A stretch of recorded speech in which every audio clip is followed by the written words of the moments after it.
Good night, partners. My name is Erlinda.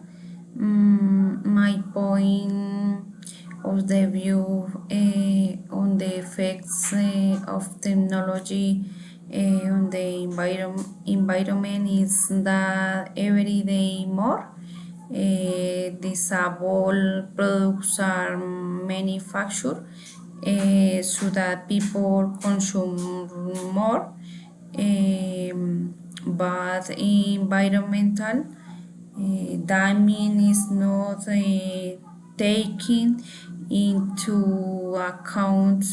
This is why there is global warming, contaminated water, and for that is why invite to recycle as tariffs in the controls or TV.